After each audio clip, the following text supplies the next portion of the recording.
통상임금 산정의 기본 원칙에 대한 판례를 찾아봤습니다. 대법원 2013년 12월 18일 선고 2012-89399 전원합의체 판결 퇴직금에 대한 판결입니다. 판시사항은 1. 어떠한 임금이 통상임금에 속하는지 판단하는 기준 및 근로기준법상 통상임금에 속하는 임금을 통상임금에서 제외하기로 하는 노사 합의의 효력, 이것은 무효. 2. 갑 주식회사가 상여금 지급 규칙에 따라 상여금을 근속시간이 2개월을 초과한 근로자에게는 전액을, 2개월을 초과하지 않는 신규 입사자나 2개월 이상 장기 휴직 후 복직한 자, 휴직자에게는 상여금 지급 대상 기간 중 해당 구간에 따라 미리 정해놓은 비율을 적용하여 산정한 금액을 각 지급하고 상여금 지급 대상 기간 중에 퇴직한 근로자에게는 근무 일수에 따라 일할 계산하여 지급한 사안에서 위 상여금은 통상임금에 해당한다고 한 사례. 3. 노사가 정기 상여금을 통상임금에서 제외하기로 합의하고 이를 전제로 임금 수준을 정한 경우에 근로자가 노사 합의의 무효를 주장하며 정기 상여금을 통상임금에 포함하여 산정한 추가 법정 수당을 청구하는 것이 신의성실의 원칙에 위배되는지 여부. 4.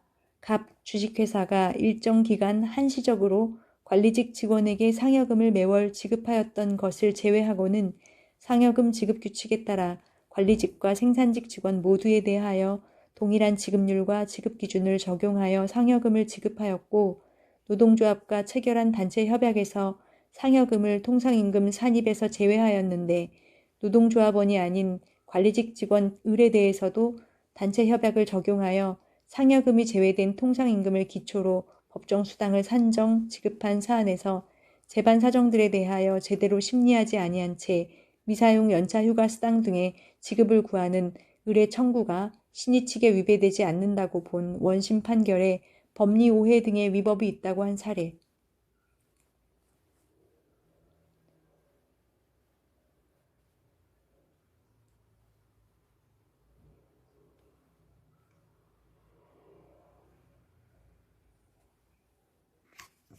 통상임금 산정의 기본 원칙에 대한 대법원 판결 2013년 12월 18일 선고 2012-89399 사건 퇴직금에 대한 사건입니다.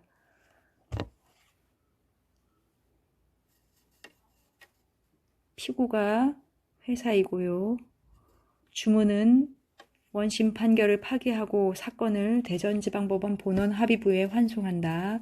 이유, 상고 이유를 판단한다. 1. 통상임금에 관한 법리. 가. 통상임금에 의의 1. 근로자가 사용자로부터 지급받는 임금은 근로자가 기본적 생활을 유지하는 재원으로서 가장 중요한 근로조건 중의 하나이다. 그리하여 헌법은 제32조 제1항에서 국가에 대하여 적정 임금을 보장하도록 노력할 의무와 법률이 정하는 바에 의하여 최저임금제를 시행할 의무를 부과하고 같은 조 제3항에서 근로조건의 기준은 인간의 존엄성을 보장하도록 법률로 정한다고 규정하고 있다.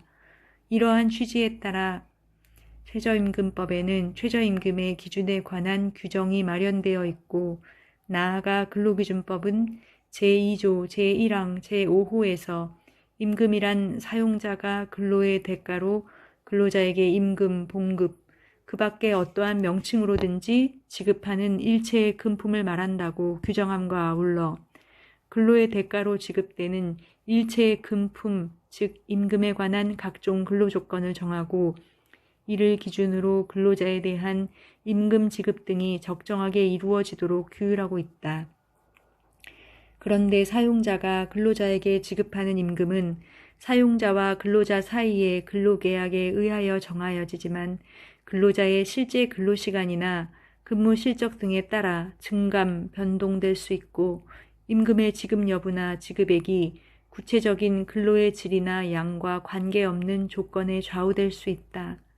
근로기준법은 이와 같은 임금의 증감 변동성 등을 고려하여 평균 임금과 통상 임금이라는 유형의 기준 임금을 마련하고 이를 통하여 근로조건의 기준을 정한 다음 근로계약에서 정한 근로조건이 그 기준에 미치지 못하는 때에는 그 미치지 못하는 부분을 무효로 하고 무효로 된 부분은 그 기준에 따르도록 규정하여 근로자의 기본적 생활의 보장과 그 향상을 도모하고 있다. 이는 노사 간의 합의에 의하여 임금을 정하도록 하되 일정한 사항에 대하여는 근로기준법이 근로조건의 기준을 정하여 이를 강제하는 방식을 취하는 것으로 임금 결정에 관하여 노사 자유를 존중하는 한편 거기에 일정한 한계를 긋는 규율 방식을 취하고 있는 것이다. 근로기준법 제2조 제1항 제6호 전문은 평균임금이란 이를 산정하여야 할 사유가 발생한 날 이전 3개월 동안에 그 근로자에게 지급된 임금의 총액을 그 기간의 총 일수로 나눈 금액을 말한다고 규정하면서 이를 근로기준법상의 퇴직금, 휴업수당, 산업재해보상보험법상의 휴업급여, 장애급여, 유족급여, 상병보상연금, 장의비 등을 산정하는 기준임금으로 삼고 있다. 이러한 평균임금은 개별 근로자의 실제 근로시간이나 근무 실적 등에 따라 증감 변동되는 것으로서 법정 기간 동안 근로자에게 실제 지급된 임금의 총액을 기초로 하여 산정되므로 과거의 근로시간이나 근무 실적 등을 토대로 사후적으로 산정되는 근로자의 통상적인 생활임금이라 할 수 있다. 4. 한편 근로기준법은 위와 같이 실제 근로시간이나 근무 실적 등에 따라 증감 변동될 수 있는 평균임금의 최저한을 보장하고 연장, 야간, 휴일 근로에 대한 가산임금, 해고 예고수당 및 연차 휴가 수당 등을 산정하는 기준임금으로서 통상임금을 규정하고 있다. 근로기준법은 통상임금에 관하여는 직접 정의 규정을 두고 있지 않지만 근로기준법 시행령 제6조 제1항은 법과 이 영에서 통상임금이란 근로자에게 정기적이고 일률적으로 소정근로 또는 총근로에 대하여 지급하기로 정한 시간급 금액, 1급 금액, 주급 금액, 월급 금액 또는 도급 금액을 말한다고 규정하고 있다. 근로자의 연장 야간 휴일 근로가 상시적으로 이루어지는 경우가 드물지 않은 우리나라의 현실에서 근로기준법이 위와 같이 통상임금에 부여하는 기능 중 가장 주목되는 것은 그것이 연장 야간 휴일 근로에 대한 가산임금 등을 산정하는 기준임금으로 기능한다는 점이다. 근로기준법은 사용자로 하여금 연장 야간 휴일 근로에 대하여 통상임금의 50% 이상을 가산하여 지급하도록 규정하고 있는데 이는 사용자에게 금전적 부담을 가함으로써 연장 야간 휴일 근로를 억제하는 한편 이러한 근로는 법정 근로시간 내에서 행하여지는 근로보다 근로자에게 더 큰 피로와 긴장을 주고 근로자가 누릴 수 있는 생활상의 자유시간을 제한하므로 이에 상응하는 금전적 보상을 해주려는 데에 그 취지가 있다. 통상임금이 위와 같이 근로자가 사용자와 사이에 법정 근로시간의 범위에서 정한 근로시간, 이하 소정근로시간이라고 한다.을 초과하는 근로를 제공할 때 가산임금 등을 산정하는 기준임금으로 기능한다는 점을 고려하면 그것은 당연히 근로자가 소장근로시간에 통상적으로 제공하는 근로의 가치를 금전적으로 평가한 것이어야 하고 또한 근로자가 실제로 연장근로 등을 제공하기 전에 미리 확정되어 있어야 할 것이다. 그래야만 사용자와 근로자는 소정근로시간을 초과하여 제공되는 연장근로 등에 대한 비용 또는 보상의 정도를 예측하여 연장근로 등의 제공 여부에 관한 의사결정을 할 수 있고 실제 연장근로 등이 제공된 때에는 사전에 확정된 통상임금을 기초로 하여 가산임금을 곧바로 산정할 수 있게 되기 때문이다. 그리고 근로기준법 제2조 제1항 제5호가 사용자가 근로의 대가로 근로자에게 지급하는 금품은 그 명칭과 관계없이 근로기준법의 규율을 받는 임금에 해당한다고 규정하고 있듯이 그 임금 중에서 근로자가 소정근로시간에 통상적으로 제공하는 근로의 가치를 평가한 것으로서 사전에 미리 확정할 수 있는 것이라면 그 명칭과 관계없이 모두 통상임금에 해당하는 것으로 보아야 할 것이다. 5. 대법원 1995년 12월 21일 선고 구사다 26721 전원 합의체 판결은 모든 임금은 근로의 대가로서 근로자가 사용자의 지위를 받으며 근로를 제공하는 것에 대한 보수를 의미하므로 현실의 근로 제공을 전제로 하지 않고 단순히 근로자로서의 지위에 기하여 발생하는 이른바 생활보장적 임금이라는 것은 있을 수 없고 임금을 근로의 제공 대가로 지급받는 교환적 부분과 근로자의 지위에서 받는 생활보장적 부분으로 구별할 아무런 법적 근거도 없다고 판시하여 단체협약 등의 특별한 규정이 없는 한 근로자가 근로를 제공하지 아니한 쟁의행위 기간에는 근로제공 의무와 대가관계에 있는 임금 청구권이 발생하지 않는다는 무노동 무임금 원칙을 정립하였다. 위 전원 합의체 판결 전에 종래 판례가 취한 임금 이분설은 임금을 근로의 대가로서의 성질을 갖는 교환적 부분과 단순히 근로자의 지위에 기하여 발생하는 생활보장적 부분으로 구분하고 있었으나 실제로 임금 항목 모두를 양자로 준별하는 것이 불가능한 경우가 적지 않았고 이러한 상황에서 어떠한 임금이 통상임금에 속하는지를 가리기 위하여 정기적 일률적으로 1임금 산정 기간에 지급하기로 정하여진 고정급 임금인지를 판단 기준으로 삼는 것은 부득이한 측면이 있었다.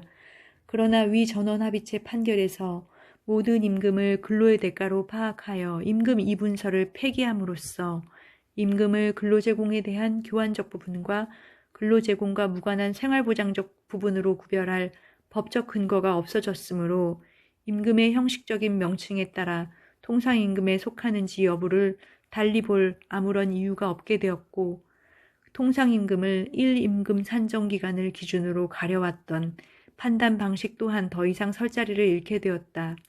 이에 따라 임금 이분설을 폐기한 위 전원 합의체 판결 선고 직후 대법원 1996년 2월 9일 선고 구사다 19501 판결은 근로자에 대한 임금이 1개월을 초과하는 기간마다 지급되는 것이라도 그것이 정기적, 일률적, 고정적으로 지급되는 것이라면 통상임금에 포함될 수 있다고 판시하였다.